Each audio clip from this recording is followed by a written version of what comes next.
Eu quero convidar você a abrir a sua Bíblia na terceira carta a João, capítulo 1, verso de número 2. Ou melhor, vou ler o verso 1 também. Diz assim: o presbítero ao amado Gaio, a quem eu amo, por causa da verdade. Amado, oro na expectativa de que tenhas boa saúde, diga comigo, boa saúde, que sejas bem-sucedido, diga assim, bem-sucedido, em tudo o que fizeres, em tudo o que empreenderes, assim como é próspera a tua alma. Eu vou ler apenas até aí.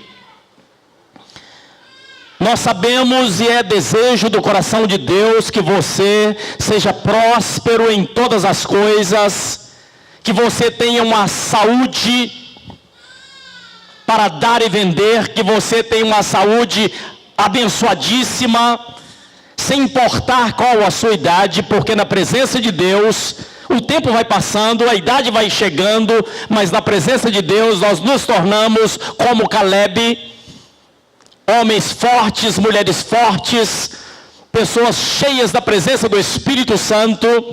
Então é desejo do coração de Deus, eu gostaria que você entendesse isso, é desejo do coração de Deus que você cresça, que você melhore, que você prospere em todas as coisas da sua vida.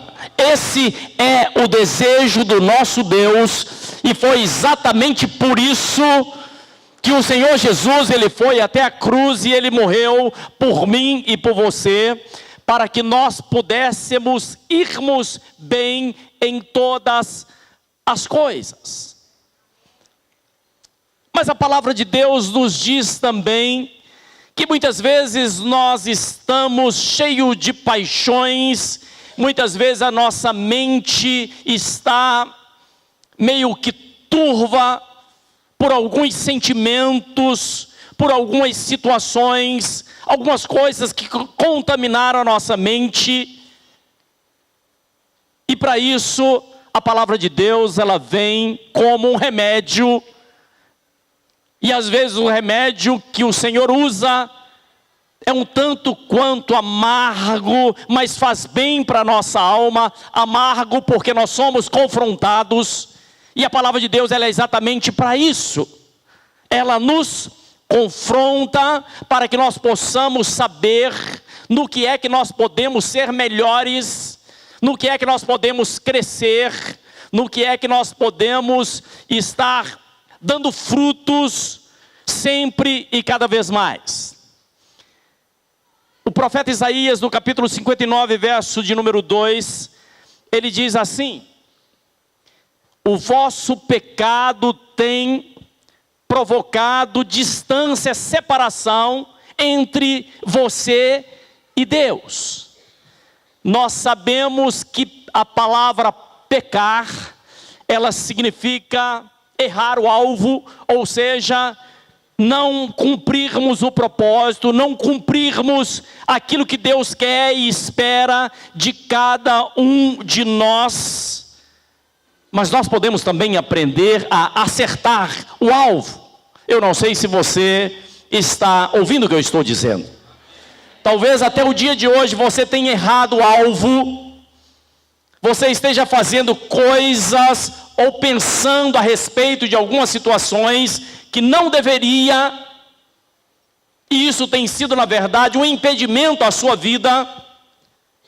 Mas quando nós olhamos para a palavra de Deus, e o Salmo 1 diz que quando nós andamos na presença de Deus, tudo o que nós fizermos, nós haveremos de prosperar.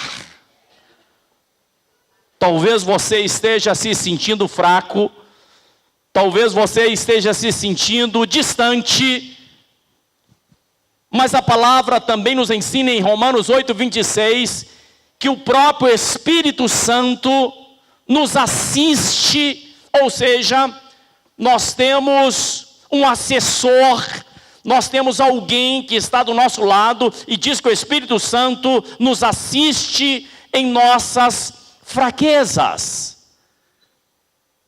Se eu for resumir o que eu estou dizendo que você pode se tornar uma pessoa muito abençoada. E Deus quer que haja pessoas abençoadas. Quando nós olhamos para as Escrituras, nós vemos, a respeito de alguns homens, vemos que um homem chamado José passou pela prisão, foi esquecido no cárcere durante muito tempo.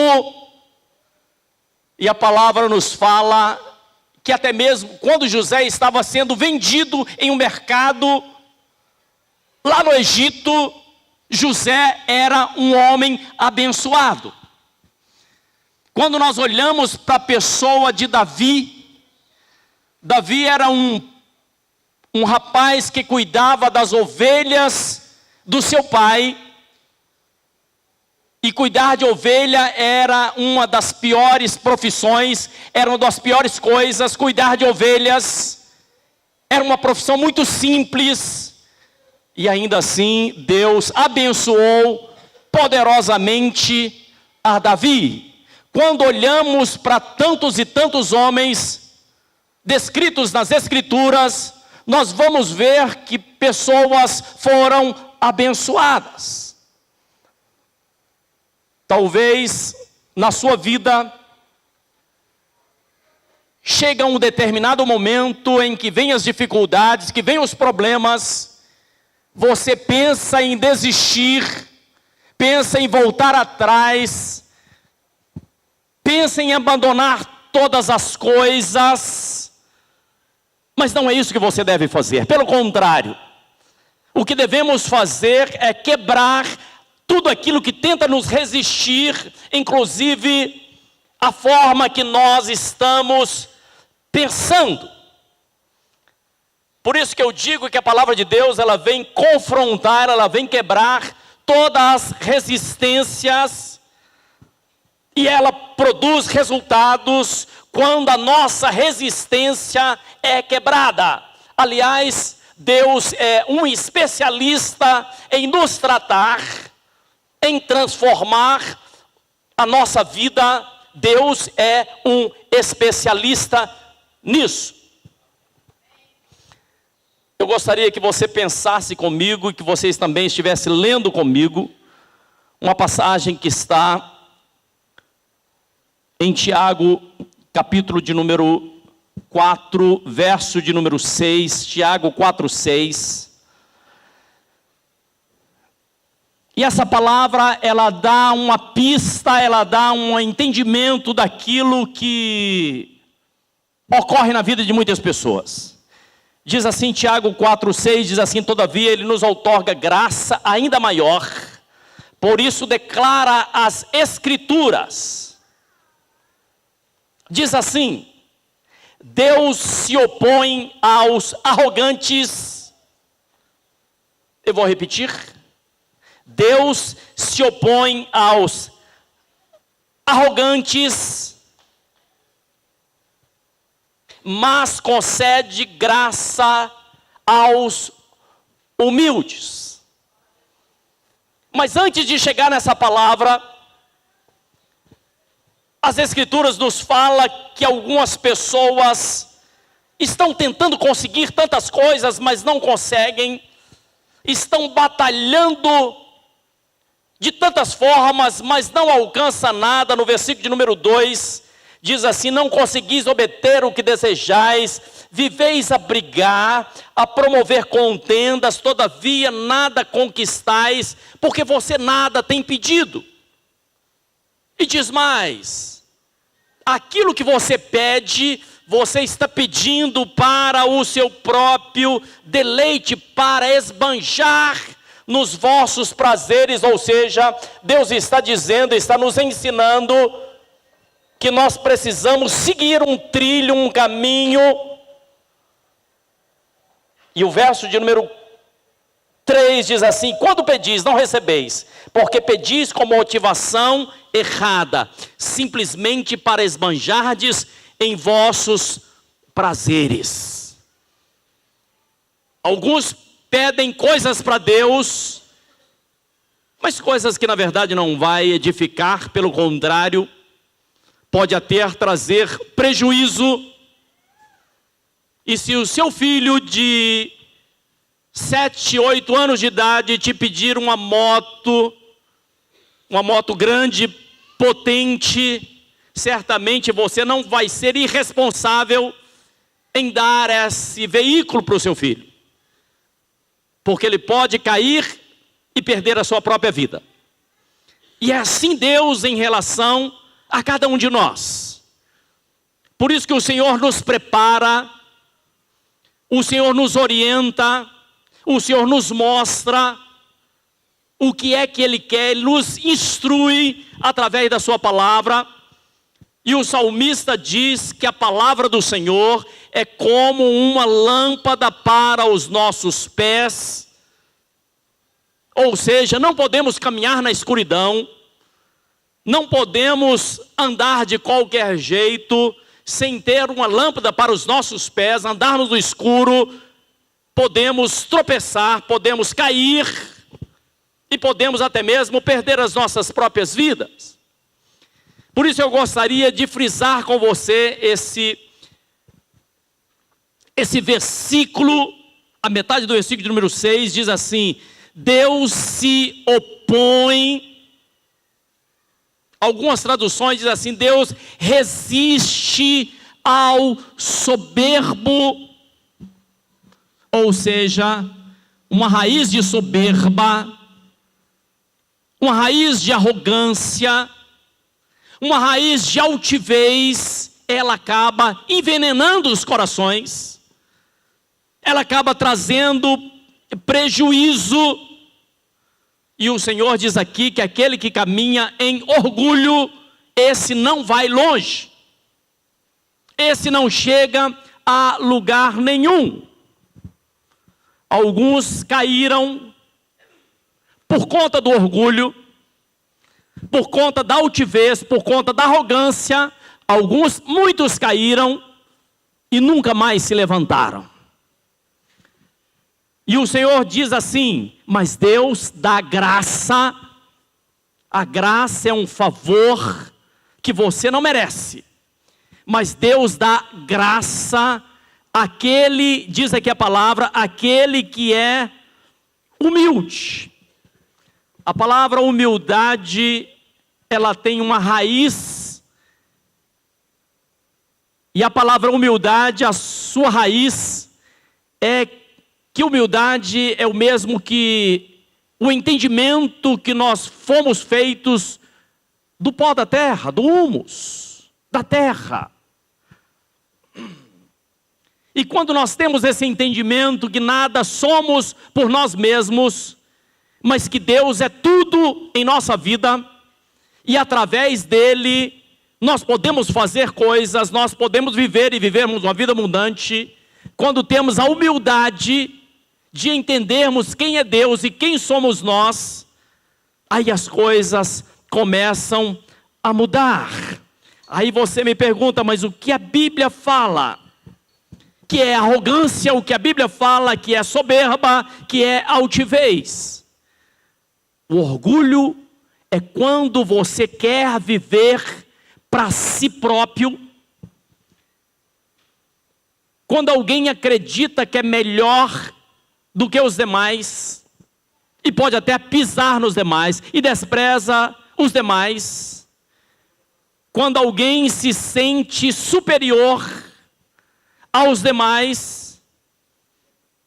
Por isso que o Senhor diz que Deus resiste, ou seja, Deus fecha, Deus barra a passagem daqueles que são arrogantes, exatamente porque a arrogância tem uma natureza diabólica, e Deus não tolera essa natureza diabólica da arrogância e também da altivez. Eu não sei se você está ouvindo o que eu estou dizendo.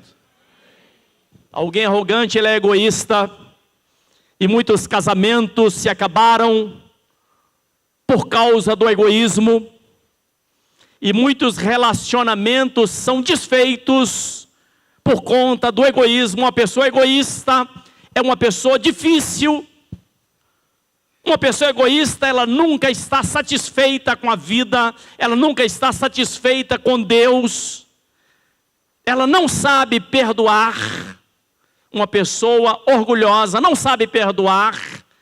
E normalmente as palavras que saem da sua boca são palavras duras demais. São palavras que magoam, que machucam.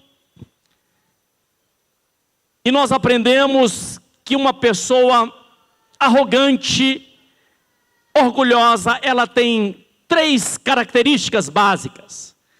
A primeira delas, ela é uma pessoa de dura cerviz. O que é uma pessoa de dura cerviz? Uma pessoa de dura cerviz, essa palavra está relacionada com essa parte da coluna cervical, ou seja, ela não se dobra, ela não se inclina, ela está sempre com a cabeça empinada, porque ela é uma pessoa de dura cerviz. Uma pessoa orgulhosa também, e normalmente é uma pessoa teimosa, que não aceita opiniões, e ela sempre tem um coração fechado. Mas nós precisamos abrir os nossos corações e entender que quando abrimos o nosso coração, Deus entra na nossa vida, Deus muda, Deus transforma, Deus traz uma nova experiência para a sua vida. Eu não sei se você está ouvindo o que eu estou dizendo. E através da pessoa de Jesus, nós começamos a entender como é que nós podemos quebrar essa resistência que às vezes nós carregamos em nós mesmos. Jesus, quando estava para ir ao sacrifício, para ir à cruz, ele deu uma lição. Os seus discípulos perguntaram a Jesus: qual de nós vai ser o maior? E Jesus, através de um gesto, ele ensinou qual deve ser a nossa atitude. Jesus foi até as acomodações do fundo daquela sala, cingiu a sua cintura com uma toalha, trouxe uma bacia em suas mãos. Essa era a função dos servos, essa é a função daqueles que servia. E Jesus lavou, mesmo sendo filho de Deus, mesmo sendo Deus, ele lavou os pés dos seus discípulos. Eu gostaria que você entendesse o que significa isso. Jesus estava mostrando, estava ensinando a desenvolver uma coisa chamada humildade. Por isso que a Bíblia diz que ele dá graça ao humilde. Se você quer que as portas se abram, se você quer viver uma nova fase da sua vida, uma nova experiência da sua vida, desenvolva no mais profundo do seu ser essa coisa chamada humildade. Por isso que o Senhor diz que aquele que se engrandecer, esse será humilhado. E é melhor que a gente se prontifique a se tornar humilde, a não nos engrandecermos, porque aquele que se engrandece será humilhado, e aquele que se humilha, diz a palavra, que este será, sim, este será exaltado. Eu creio que esse é um momento da nossa vida que nós precisamos compreender melhor as coisas de Deus, compreender melhor a bondade do Senhor, compreender melhor aquilo que o Senhor tem nas nossas vidas, exatamente porque nós sabemos que a palavra de Deus é um livro de princípios, E esses princípios nos levam a um bom entendimento de tudo aquilo que nós mais precisamos. O que nós mais precisamos é compreendermos aquilo que Deus tem para cada um de nós. Por isso que eu gostaria que você guardasse no mais profundo do seu coração e que diante das situações que vierem a acontecer amanhã, que vierem a acontecer durante a sua existência, que essa palavra viesse à sua mente, que Deus, Ele resiste ao soberbo, mas Ele dá graça ao humilde. Entendermos a graça de Deus, ou seja, nós não merecíamos, nós não teríamos nenhuma condições de receber nada da parte do Senhor, mas um dia Ele foi para a cruz no nosso lugar, Ele morreu em uma cruz, nós fomos perdoados dos nossos pecados, nós fomos aceitos como filhos de Deus, e como filhos de Deus nós aprendemos, nós começamos a entender o que é que Deus tem para nós. Por isso que a palavra nos traz esse ensino, que nós podemos prosperar em todas as coisas, que nós devemos crescer em todas as coisas, que precisamos crescer na nossa alma, que podemos crescer em nossa alma. Aliás, isso é se tornar uma pessoa próspera. Por isso que o apóstolo diz assim, eu gostaria que você ouvisse novamente: desejo que seja próspero em todas as coisas, próspero na sua saúde, próspero na sua afetividade, próspero financeiramente em todas as coisas, porque esse é o desejo do coração de Deus. E nesse dia, ao recebermos a palavra de Deus, nós podemos olhar para dentro de nós mesmos, não para o nosso irmão, não para as pessoas a quem nós conhecemos, porque aí você estaria julgando, e Deus não quer que você julgue a ninguém, mas Deus quer que você olhe e julgue a si mesmo, para que você chegue a um bom entendimento.